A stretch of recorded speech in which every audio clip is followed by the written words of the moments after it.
भारत के एक फैसले से चीन, पाकिस्तान ही नहीं, अब रूस और अमेरिका जैसे देश भी हैरान हैं। वो हैरान इसलिए हैं क्योंकि भारत अपने बलबूते न केवल विध्वंसक हथियारों का निर्माण कर रहा है, बल्कि अत्याधुनिक लड़ाकू विमानों का उत्पादन भी कर रहा है। अमेरिका ने भारत को F-35 देने की पेशकश की, लेकिन भारत खुद अपने दम पर 5वीं पीढ़ी के लड़ाकू तेजस विमान MK-1A तैयार करने में जुटा हुआ है। हालांकि भारतीय वायुसेना में तेजस के लड़ाकू विमान पहले से शामिल हैं, लेकिन MK-1A दुश्मनों के लिए काफी खतरनाक साबित होगा। दरअसल भारतीय वायुसेना ने 180 लड़ाकू विमानों की मांग की है। HAL इस आपूर्ति में पूरी तरह सक्षम नहीं हो रहा है। इसलिए बड़ी खबर यह है कि अब भारत में प्राइवेट सेक्टर को भी तेजस के लड़ाकू विमान के निर्माण के लिए न्योता दिया जाएगा। तो आधे घंटे हम आपको भारतीय डिफेंस सेक्टर में प्रोडक्शन और एक्सपोर्ट के बारे में भी बताएंगे और जानेंगे आप कि कैसे भारत लगातार डिफेंस में दुनिया का लोहा मनवा रहा है। सबसे पहले ये रिपोर्ट देखिए।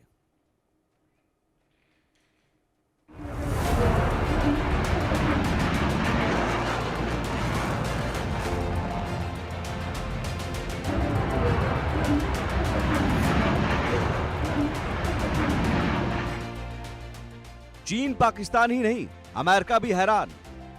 भारत बढ़ाएगा तेजस लड़ाकू विमानों की संख्या। अमेरिकी F-35 और रूसी सुखोई 57 की जरूरत नहीं। डिफेंस सेक्टर में भारत की बढ़ती ताकत से दुनिया हैरान है, क्योंकि भारत के पास पानी, जमीन और आकाश तीनों में दुश्मनों को नेस्तनाबूद करने के लिए न केवल पुरजोर शक्ति है, बल्कि अपनी रक्षा के लिए अभेद्य सुरक्षा कवच भी है।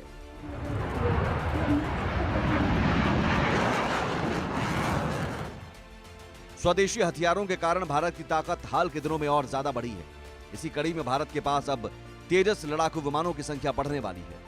इसके लिए भारत न देरी करना चाहता है और न ही ज्यादा इंतजार करना चाहता है। लिहाजा भारत सरकार तेजस लड़ाकू विमान के उत्पादन में तेजी लाने के लिए प्राइवेट सेक्टर को शामिल करने पर विचार कर रही है। दुनिया में नई चुनौतियों के लिए भारत तैयार।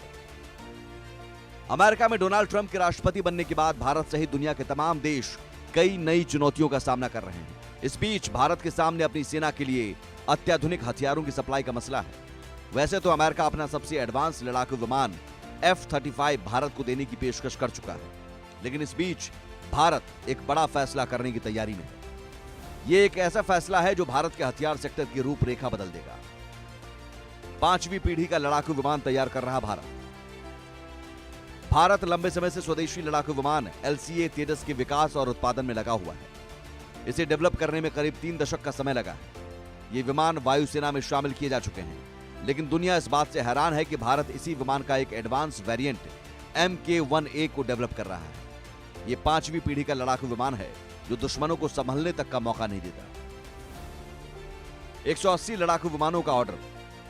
इंडियन एयरफोर्स ने पहले 83 और दूसरी बार 97 यानी कुल 180 तेजस MK-1A विमानों का ऑर्डर दिया है।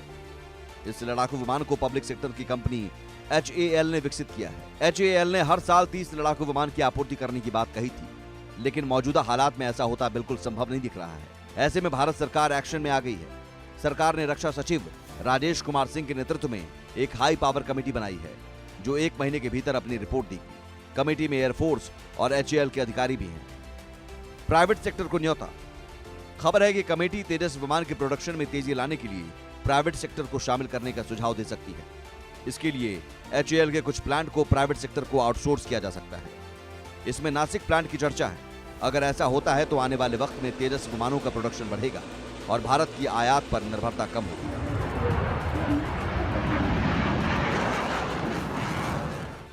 वायुसेना 2030-31 तक सभी 180 लड़ाकू विमानों की आपूर्ति जरूरी समझती है। समय रहते यह आपूर्ति सुनिश्चित हो जाए, इसलिए प्राइवेट सेक्टर को लाने पर विचार किया जा रहा है। अमेरिकी F-35 और रूसी सुखोई 57 की जरूरत नहीं। अगर भारत लड़ाकू विमान सेक्टर में निजी कंपनियों को आने की छूट देता है, तो यह बड़ा रणनीतिक फैसला साबित होगा। इससे न केवल भारत का लड़ाकू विमान सेक्टर काफी मजबूत होगा, बल्कि चीन, पाकिस्तान जैसे पड़ोसी भी थर थर कांपेंगे। अगर भारत तेजी से अपनी 5वीं पीढ़ी का लड़ाकू विमान बनाता है, तो उसे अमेरिकी F-35 और रूसी सुखोई 57 की जरूरत नहीं पड़ेगी और 5वीं पीढ़ी का लड़ाकू तेजस विमान दुश्मनों पर कहर बरपा देगा। Bureau report, India news. और दो मेहमान हमारे साथ इस वक्त जुड़े हुए हैं डिफेंस एक्सपर्ट के तौर पर। Group captain doctor VN Jha हैं और विंग कमांडर प्रफुल्ल बख्शी साहब हैं। बहुत स्वागत है आप दोनों मेहमानों का। आप दोनों से हम समझने की कोशिश करेंगे कि प्राइवेट सेक्टर को शामिल करने के बाद कितना बड़ा बदलाव डिफेंस सेक्टर में आएगा। लेकिन उससे पहले तेजस के बारे में हम समझते हैं। स्वदेशी फाइटर तेजस और उसके निर्माण को लेकर ग्राफिक्स के जरिए आपको समझाते हैं। और तेजस भारतीय वायुसेना में कैसे आंखों का तारा बन चुका है, जो हल्का लड़ाकू विमान है। और लड़ाकू विमान के निर्माण में तेजी चाहती है सरकार। जाहिर है यही एक बड़ी वजह है कि अब प्राइवेट सेक्टर को भी इसमें इन्वॉल्व करने की बात हो रही है। निर्माण के लिए प्राइवेट सेक्टर को मौका मिल सकता है।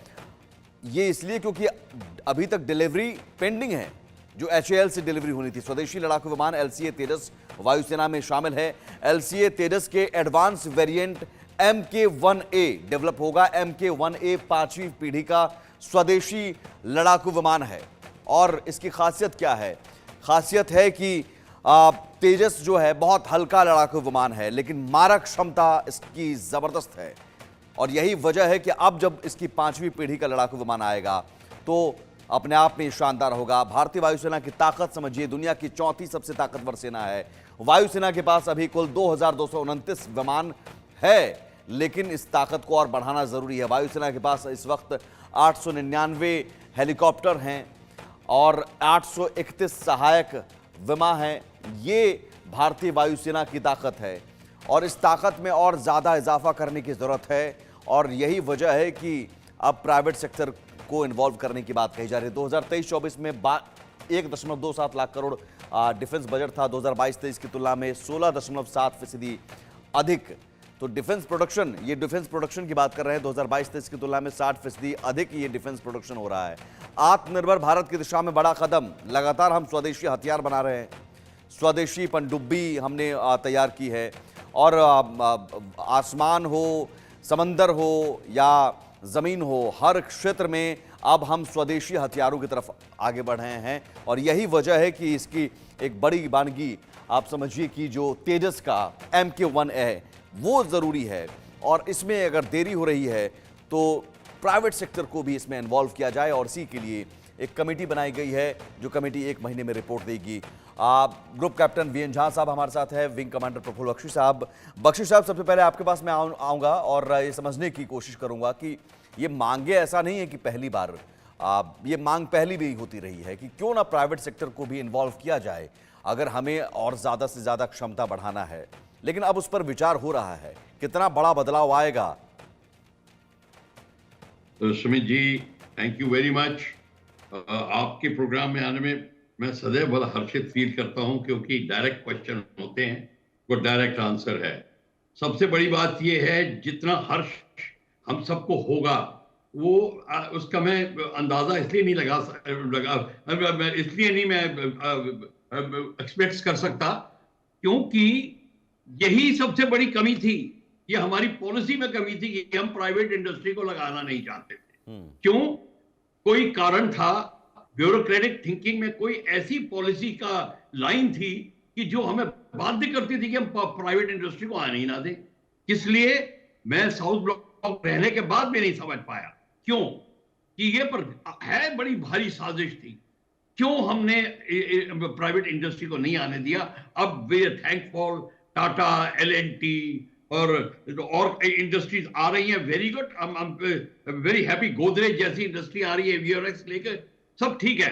पर अब इस बात का फायदा ये होगा कि जब लड़ाई होती है, मैं सिंपल टर्म में समझाता हूं, आंकड़े तो बाद में आएंगे। जब लड़ाई होती है, विद इन 1 वीक आपकी 30% सर्विसिबिलिटी आज डाउन हो जाती है। और स्पेयर पार्ट्स ना मिले, कैनिबलाइजेशन करे। कैनिबलाइजेशन का मतलब कि अगर स्पेयर पार्ट नहीं है तो किसी खड़े हुए जहाज से सामान निकाल के उसमें लगा दिया, करके आपका 15 दिन के अंदर 50% से डाउन हो जाती है सर्विसिबिलिटी।